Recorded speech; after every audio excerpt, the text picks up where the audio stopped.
कहते हैं कि सुनसान गुमनाम जगह पर भूत प्रेतों का वास होता है। एक वक्त तक मैंने भी कभी भूत प्रेत इन चीज़ों पर यकीन नहीं किया था, पर अब करता हूँ। ये उन दिनों की बात है जब मैं बतौर फॉरेस्ट ऑफिसर नया नया ड्यूटी पर ज्वाइन हुआ था।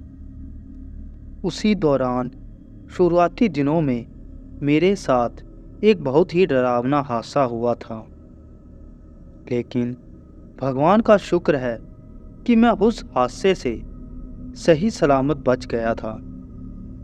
ये बात 1999 की है। दिसंबर का महीना था। मेरी पहली पोस्टिंग मेरे घर से बहुत दूर की गई थी। ड्यूटी पर बस मुझे 2 महीने ही हुए थे। वो शनिवार का दिन था और उसी दिन दोपहर में हमें एक खबर मिली कि जंगल के रास्ते से जानवरों के संबंध में किसी चीज़ की तस्करी होने वाली है। इसलिए मैं और मेरे साथ 2 वन रक्षक हम तीनों जंगल के आसपास के इलाके में गश्त लगा रहे थे। मैं जंगल के पास से गुजरने वाली हर एक चीज़, हर एक इंसान पर नज़र रखे हुए था। मेरे साथ जो 2 वन रक्षक थे, उनमें से एक का नाम पवन और दूसरे का नाम ऋषि था।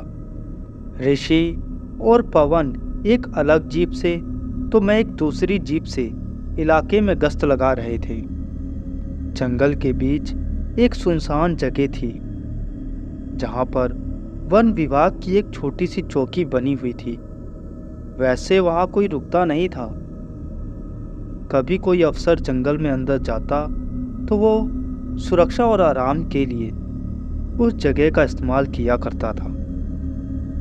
मैं तो पहली बार वहां गया था। उस दिन पता नहीं मुझे अचानक से क्या हो गया था। शाम होते होते मेरी तबीयत अचानक से बिगड़ती चली गई। ऊपर से मैं तो ठीक लग रहा था, पर अंदर से बहुत कमजोरी महसूस हो रही थी। ऐसा लग रहा था जैसे मुझे आराम करने की सख्त ज़रूरत है। मैं कुछ देर के लिए उसी चौकी में रुक गया। ऋषि और पवन दोनों आसपास के इलाके में गश्त लगा रहे थे। उन्होंने मुझे घर जाकर आराम करने के लिए कहा, लेकिन मैं उनकी बात मानने को तैयार नहीं था। मैंने उन्हें कहा कि अगर वहाँ कुछ भी गलत हुआ तो वो मेरी जिम्मेदारी होगी, इसलिए किसी भी हालत में मैं वहाँ से नहीं जाऊँगा। उल्टा उनके बार बार कहने पर मुझे उन पर ही शक होने लगा और इसलिए मैंने वहीं चौकी पर रुकने का निर्णय लिया। मैंने उन्हें कहा कि मैं यहीं रुकूंगा, पर जब मैंने यह कहा तो पवन आंखें बड़ी बड़ी करके घूरने लगा। मैंने उसका चेहरा देखा, उससे पूछा, क्या हुआ?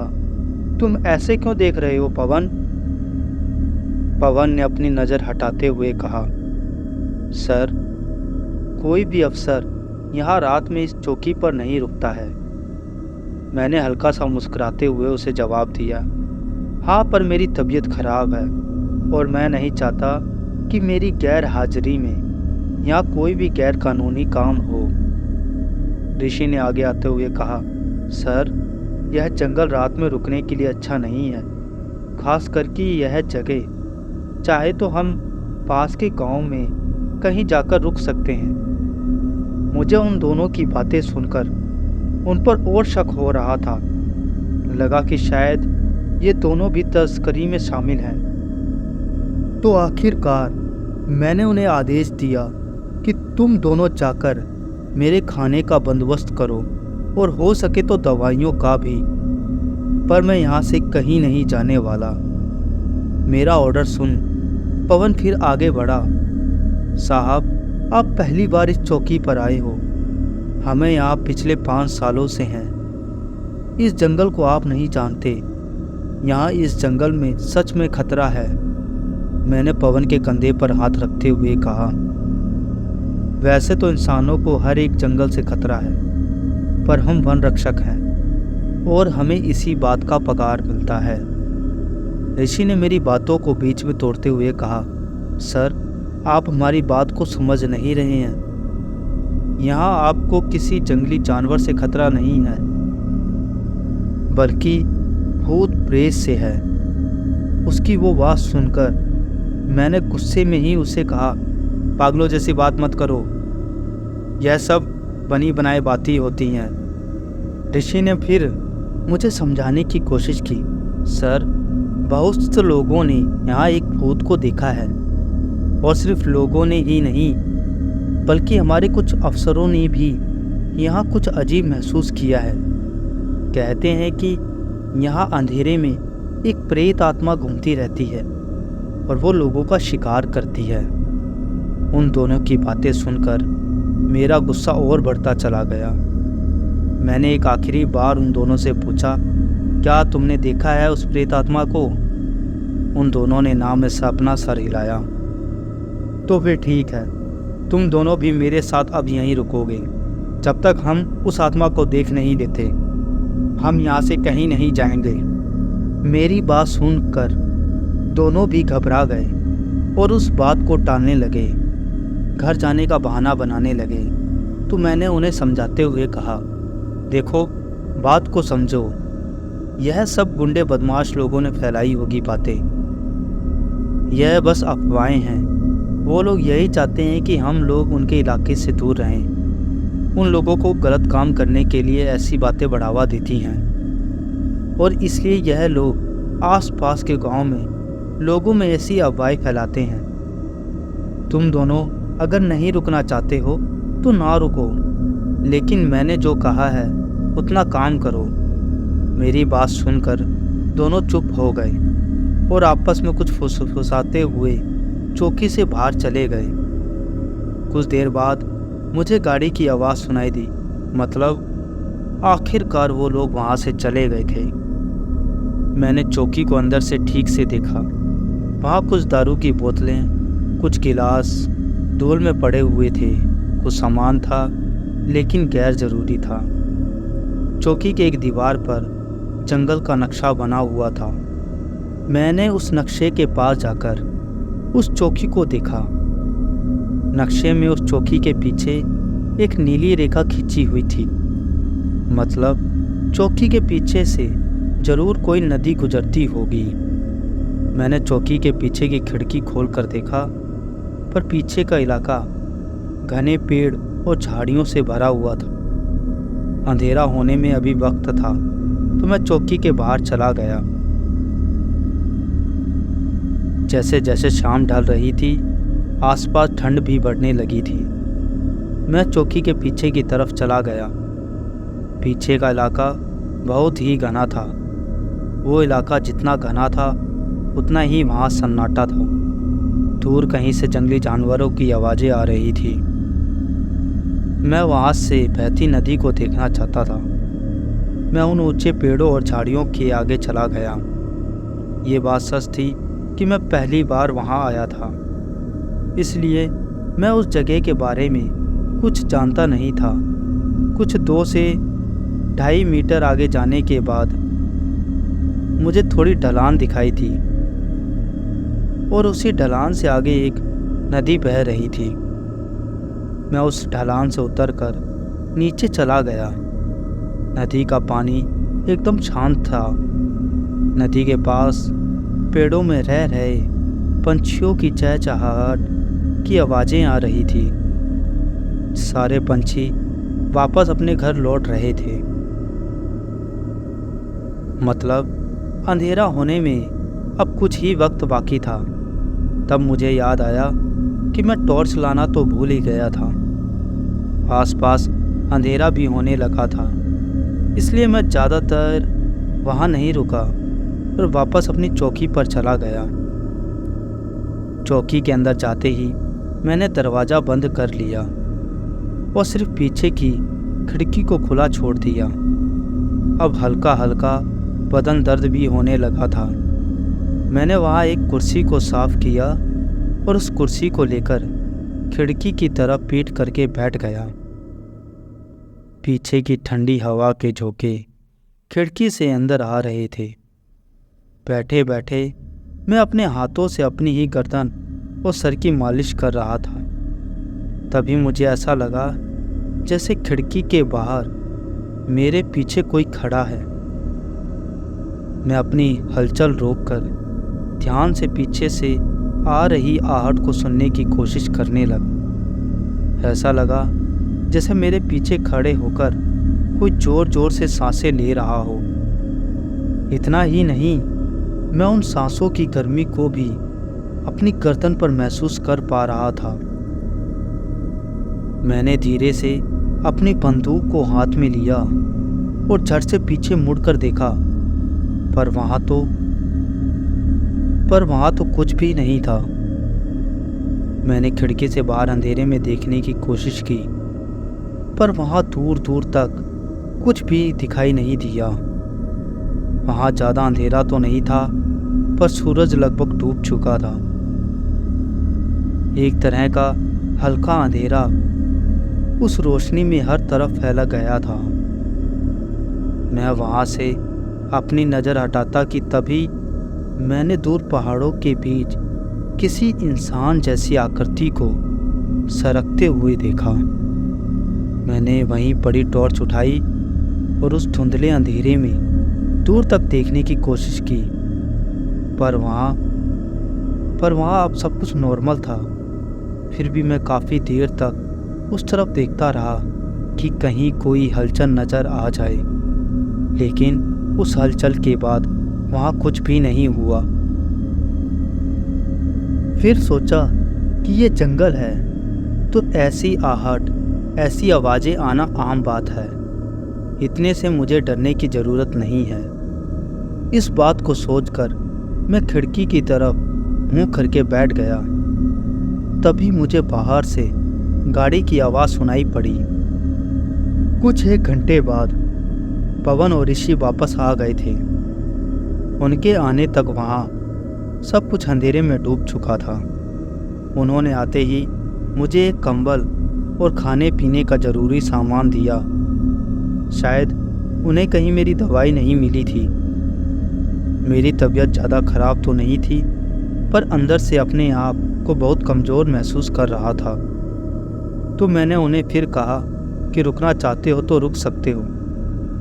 ऋषि ने अपनी गर्दन ना में हिलाते हुए जवाब दिया, साहब अब भी वक्त है। हमेशा विश्व की परीक्षा लेना अच्छा नहीं होता। हम पास ही के गांव में जाकर रुक सकते हैं और वहां से भी ध्यान रख सकते हैं। मैंने उनकी बात को साफ मना कर दिया और वहीं पर रुकने की अपनी इच्छा जाहिर की। अच्छा ठीक है, मैं अपना ख्याल रखूंगा, पर तुम भी आसपास की हरकतों पर नज़र रखना। कुछ भी गलत लगे तो सीधा मुझे यहाँ आकर रिपोर्ट करना। मेरी बात सुनकर वो दोनों भी वहाँ से चले गए। मैंने दरवाज़ा बंद कर लिया और वहीं टेबल पर अपना खाना ख़त्म किया। खाना ख़त्म कर मैं वहीं पर पड़ी एक वन विभाग के संबंध में किताबों को पढ़ने लगा। बाहर की ठंड पड़ने लगी थी, इसलिए मैंने सारी खिड़कियां भी बंद कर ली। वहाँ जो बिजली आ रही थी वो पास के गांव से आ रही थी। 8 बजे के करीब बिजली अचानक से चली गई। पता नहीं अब ये बिजली वापस आएगी भी या नहीं। मैंने वहाँ रुकने का फ़ैसला तो किया था, पर अब बिजली के चले जाने से मुझे वहाँ अजीब लगने लगा था। मैं रात भर टॉर्च जलाकर नहीं रख सकता था, तो मैं टॉर्च लेकर बाहर चला गया। जैसे ही बाहर कदम रखा, मुझे बाहर पड़ रही कड़ाके की ठंड का एहसास हुआ। अजीब सी चुभन थी उस ठंड में। टॉर्च की रोशनी में मैं अपनी जीप के पास चला गया।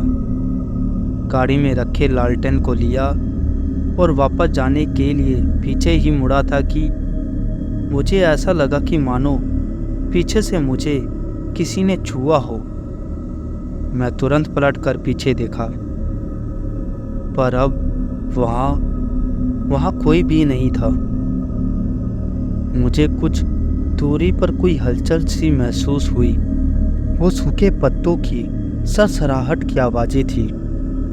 अंधेरे में वहाँ कुछ चमक रहा था, जैसे कोई दूर खड़े होकर उस घने जंगल में मुझे घूर रहा हो।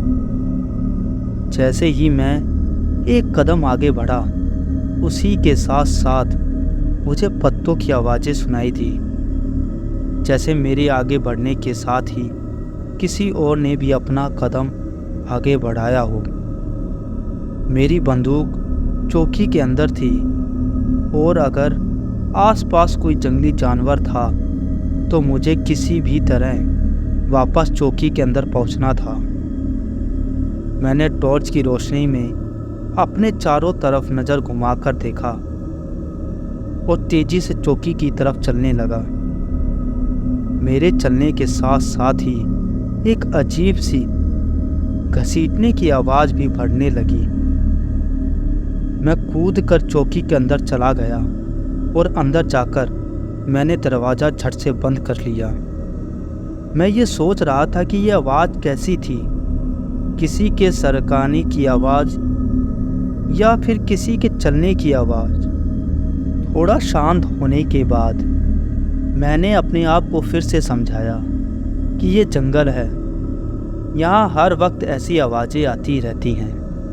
पर सच कहूँ दोस्तों, कभी कभी हम जैसे लोग हिम्मत करके कोई बड़ा हिम्मत वाला फैसला कर तो लेते हैं, लेकिन बाद में ऐसा लगता है कि शायद मैंने ये फैसला ना किया होता। उस वक्त मुझे बिल्कुल भी वैसा लग रहा था। उस जंगल का डरावना सन्नाटा और घना अंधेरा मुझे ये सोचने पर मजबूर कर रहा था। मैंने अंदर जाकर लालटेन जलाई और फिर वहीं एक कोने में पड़ी एक मोटी किताब पढ़ते हुए लेट गया।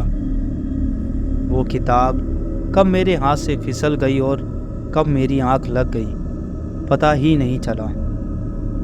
कुछ देर बाद मुझे अपने शरीर पर एक अजीब सा दबाव महसूस होने लगा जैसे कोई मेरी छाती पर बैठ मेरी गर्दन को अपने नाखूनों से कुरेद रहा था। मैं जागने के लिए अपनी पूरी ताकत लगा रहा था, पर पता नहीं मैं क्यों उठ पा नहीं रहा था, जैसे मेरा पूरा शरीर अकड़ गया हो। पता नहीं वो बुखार का असर था या कुछ और था, पर किसी तरह मैंने अपनी आंखें खोली। आंख खोलने पर मैंने मेरी आंखों के ठीक सामने दो आंखों को मुझे घूरते हुए देखा। वो दोनों आंखें चमक रही थी, खुले बाल और होठों पर एक अजीब सी मुस्कान के साथ अपना जबड़ा खोलकर मुझे देखकर हंस रही थी। उसके चेहरे से बालों से अजीब सा चिपचिपा पानी मेरे चेहरे पर टपक रहा था। उसके घुंघराले बालों से मेरा पूरा चेहरा ढका हुआ था। उस वजह से मैं आसपास का कुछ देख नहीं पा रहा था। उसने अपने चेहरे को मेरे चेहरे से दूर करते हुए अपने एक हाथ से मेरे पूरे चेहरे को ढक दिया। उसके शरीर से बहुत ही गंदी और सड़ने की बदबू आ रही थी। मैं उसका विरोध करने के लिए अपनी पूरी ताकत लगा रहा था, पर पता नहीं मुझे क्या हो गया था। मैं तो बस पड़ा था। और फिर उसने अपना जबड़ा किसी जानवर की तरह खोलते हुए एक भयानक डरावनी चीख के साथ अपने दूसरे हाथ की नाखून मेरे गर्दन में धंसा दिए। मेरे अंदर एक बहुत ही तेज दर्द उठा और उसी के साथ मैंने अपनी पूरी ताकत से उसे अपनी छाती से हटाकर दूर कर दिया। मैं हड़बड़ा कर जाग गया और अपने आसपास यहाँ वहाँ सब तरफ देखने लगा। वो बहुत ही तेज चीखने की आवाज़ थी, ऐसा जैसे किसी ने मेरे कानों के पास चीखा हो। मेरी धड़कन बहुत तेज हो गई थी। पता नहीं कब से वो सब मेरे साथ हो रहा था। मैं ज़ोर ज़ोर से हाँफ रहा था। मैंने उठकर देखा तो वहाँ आसपास कोई नहीं था। मैं हैरान था कि इतना सब कुछ मेरे साथ कैसे हो गया। मैंने फिर ठीक से देखा तो मैंने जिस चीज़ को अपनी छाती से हटाया था वो वही मोटी किताब थी और अब वो एक कोने में जाकर पड़ी हुई थी। मैं फिर से अपनी आंखों को मसलते हुए यहाँ वहाँ देखने लगा। मुझे नींद में ऐसा लगा जैसे मुझे कोई मारना चाहता हो, पर अब वहाँ अंदर कोई नहीं था। वो बस एक मेरा भ्रम था। मैंने पास ही में एक बोतल उठाकर थोड़ा पानी पी लिया और फिर अपने आप को शांत कर लिया। उसी वक्त मुझे बाहर से किसी के चलने की और कुछ घसीटने की आवाज़ सुनाई दी। मैं अपनी जगह पर बैठे बैठे गौर से उस आवाज़ को सुनने की कोशिश कर रहा था। मैं अपनी जगह पर बैठे बैठे गौर से उस आवाज़ को सुनने की कोशिश कर रहा था। मैं अपने चेहरे पर हाथ फेरते हुए अपनी जगह से उठकर खड़ा हो गया। दरवाजे के पास जाकर दरवाजे को कान लगाकर, पर वहाँ बाहर सब कुछ शांत था। फिर मैं पीछे की खिड़की के पास चला गया। वो चलने की, घसीटने की आवाज़ पीछे से आ रही थी। मैंने जल्दी से अपने बिस्तर के पास रखी टॉर्च उठाई और फिर वहाँ से जाकर खिड़की के पास खड़ा हो गया। सबसे पहले तो मैंने खिड़की को धीरे से खोला और एक बारीक छेद से बाहर अंधेरे में झांक कर देखा। बाहर सिर्फ अंधेरा ही अंधेरा था। अंधेरे के सिवाय वहाँ कुछ भी नज़र नहीं आ रहा था। कुछ देर सोचकर मैंने लालटेन को बुझा दिया। सोचा कि अगर बाहर कोई इंसान या कोई तस्कर हुआ तो अंधेरे में मुझे देख नहीं पाएगा। मैंने खिड़की को पूरा खोल दिया और अपनी सुरक्षा के लिए दीवार से सटकर खड़ा हो गया। अभी भी वो आवाज़ मुझे आ रही थी। कोई चल रहा था और साथ ही किसी चीज़ को घसीट रहा था। अब दोनों तरफ घना अंधेरा था। मैं अपने एक हाथ में टॉर्च लेकर वो दूसरे हाथ में बंदूक लेकर जाकर खिड़की के सामने खड़ा हो गया। बाहर कोई होता तो भी मुझे देख नहीं पाता। मैंने उस आवाज़ की दिशा में बंदूक को सामने की तरफ तानते हुए टॉर्च को झट से ऑन किया। वहाँ पास में कोई नहीं था, पर खिड़की से काफ़ी दूर कोई चल रहा था। वो कोई लड़की थी शायद, पर वो लड़की एक पैर से लंगड़ाते हुए अपने दूसरे पैर को घसीटते हुए एक पैर से चल रही थी। उसके बदन पर पूरे कपड़े नहीं थे।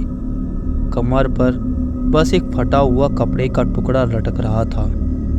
मैं थोड़ा घबराया जरूर था, पर वो देखकर मैं ये सोचने लगा कि इतनी रात को कोई जवान लड़की ऐसे घने अंधेरे में यहाँ क्या कर रही होगी। क्या वो इस जंगल को जानती है? क्या वो यहीं रहती है या कहीं वो रास्ता भटक गई है? हो सकता है शायद वो यहीं कोई आदिवासी लड़की हो। जंगल एक ऐसी जगह होती है जहाँ आप कितनी भी हिम्मत करो, कितना भी हौसला रखो, लेकिन डर लगता ज़रूर है। मैंने टॉर्च की रोशनी में खिड़की से बाहर आसपास नज़र घुमाकर देखा। पेड़ों के ऊपर, झाड़ियों के पीछे, हर तरफ देखकर मैंने तसल्ली कर ली। वहाँ कोई इंसान, कोई जानवर नहीं था। वो लड़की अकेली ही नदी की तरफ बढ़े जा रही थी। टॉर्च की रोशनी उस तक पहुंच रही थी, पर फिर भी उसने एक बार भी मुड़कर मेरी तरफ नहीं देखा। मैं ये सोच रहा था कि आखिर ये लड़की करना क्या चाहती है। मैं टॉर्च को बंद कर वहीं पर खड़ा होकर यह सोचने लगा कि मैं आगे क्या करूं, बाहर जाऊं या नहीं। वो लड़की यहाँ तक कैसे आई होगी? ऊपर से वो अपाहिज है। किसी जंगली जानवर ने हमला कर दिया तो वो कुछ नहीं कर पाएगी।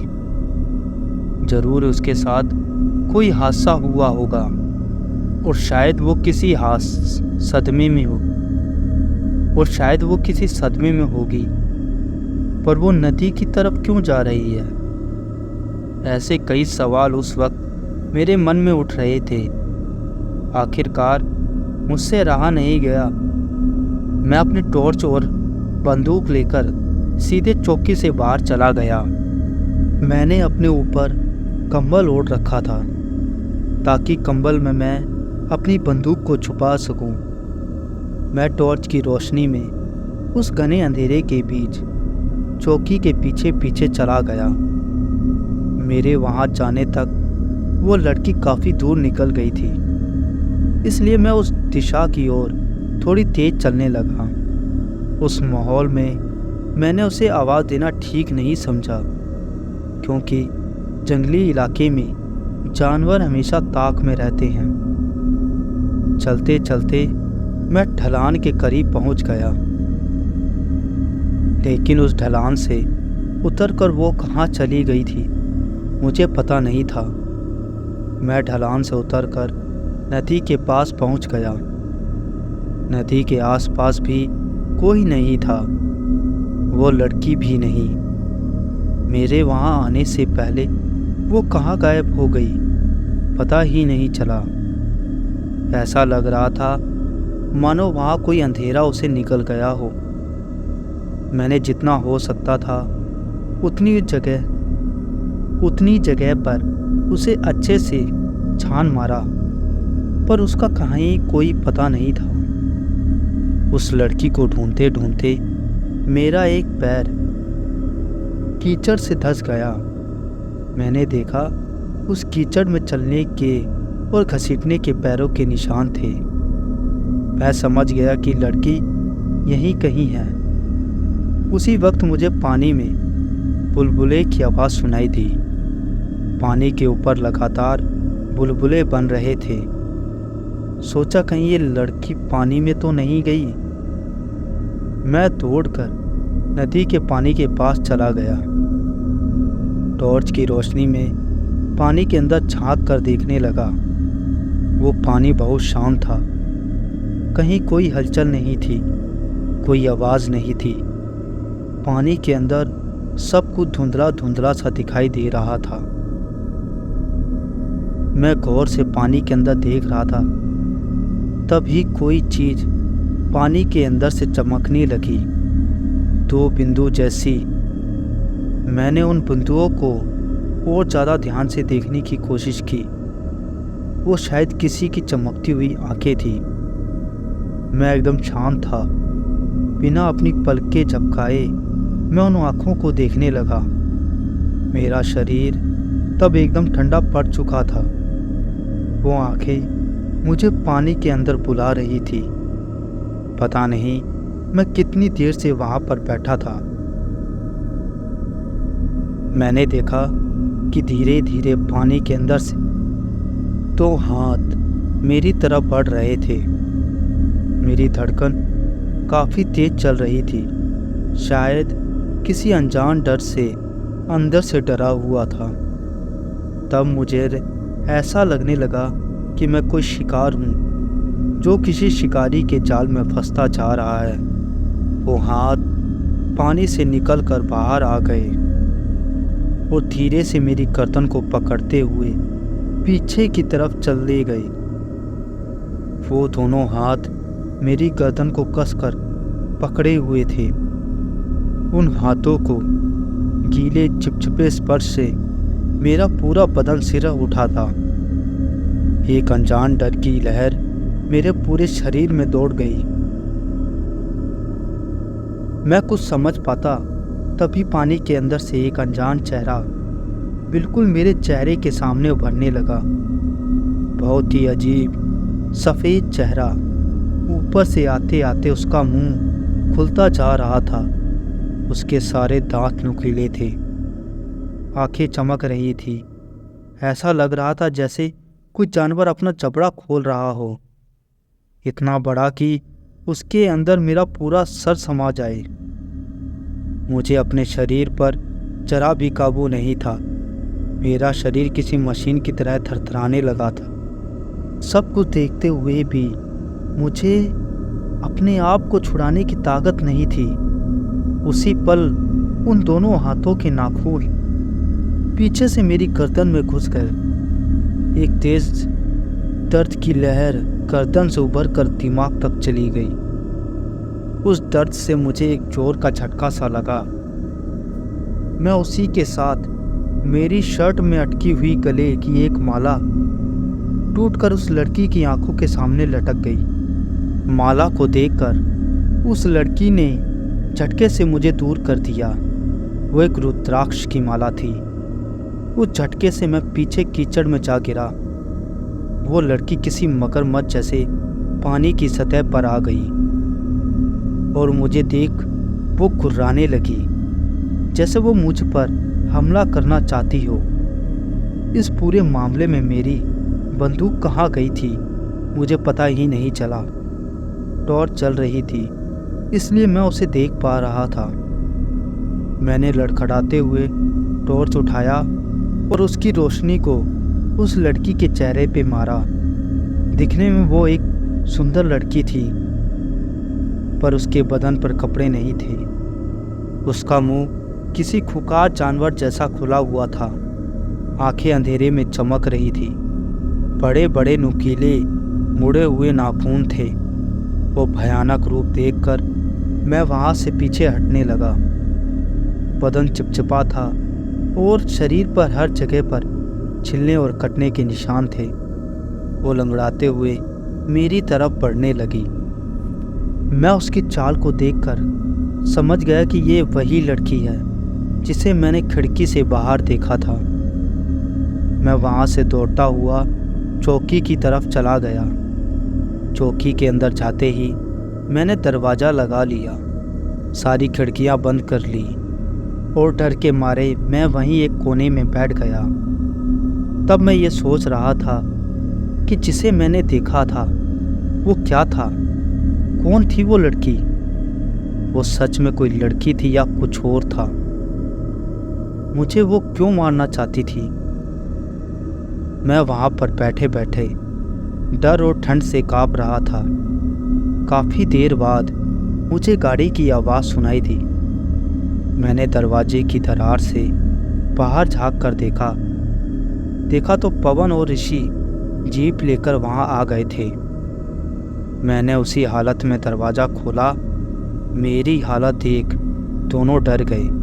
मेरे गर्दन से खून बह रहा था, आंखें लाल लाल थी, शरीर थर थर काँप रहा था और मुझे बहुत तेज बुखार था। ऋषि ने मेरे हाथ को पकड़कर मुझे उठाते हुए कहा, सर आपको तो बहुत तेज बुखार है। ये गर्दन से खून कैसा? खून देखकर पवन भी तेजी से आगे बढ़ा और दूसरी तरफ से मुझे संभालने लगा। मेरी हालत को देखकर वो मुझे कोसने लगे। मैंने कहा था ना सर आपसे कि यहाँ मत रुकना, पर आप कहाँ मानते हो। अच्छा हुआ बड़े साहब ने हमें आपको वापस लाने को कहा, इसलिए हम दोनों वापस आ गए, वरना आज न जाने यहाँ क्या से क्या हो जाता। मैं उन दोनों से कुछ भी बोलने की हालत में नहीं था। मैंने बस उन्हें जल्दी से अस्पताल जाने का इशारा किया। उस वक्त और उसके कुछ दिनों बाद भी मैंने किसी को कुछ नहीं बताया कि मेरे साथ वहाँ क्या हुआ था। मैंने अस्पताल में बस इतना कहा कि किसी जंगली जानवर ने खिड़की से मेरे ऊपर हमला कर दिया था और ये उसी के नाखून के निशान हैं। अस्पताल से ठीक होने के बाद मैं फिर से उस जगह पर छानबीन करने के लिए चला गया। आसपास के रहने वाले गांव वालों से, लोगों से उस जगह के बारे में पूछताछ की। तब मुझे पता चला कि कुछ साल पहले उस जगह पर कुछ दरिंदों ने मिलकर एक लड़की के साथ दुर्व्यवहार किया था। एक सुंदर लड़की को अपनी वासना का शिकार बनाया था। अपनी वासना को पूरा करने के बाद उन लड़कों ने उस लड़की को जख्मी हालत में उस नदी में फेंक दिया था और उन्हीं लोगों ने गांव में ये फैला दिया कि वो लड़की किसी के साथ भाग गई है। कुछ दिनों बाद लोगों को भी यही लगा कि वो सच में कहीं भाग गई है, पर आसपास के गांव के लोगों ने कुछ दिनों बाद उसे नदी के आसपास घूमते हुए देखा। जब वो उसे देखने नदी के पास गए थे तो उन्हें वहाँ नदी के पानी में उस लड़की की लाश मिली और तब जाकर उस लड़की के साथ हुए हादसे के बारे में लोगों को पता चला, और ये भी कि जिन्होंने उन्हें देखा था वो उस लड़की की आत्मा थी, क्योंकि लाश मिलने के बाद पोस्टमार्टम से यह पता लगाया गया था कि उस लड़की की मौत हुए 10 दिन गुजर गए थे। और तब से अब तक गांव के कई लोगों ने उसे नदी के पास घूमते हुए देखा था।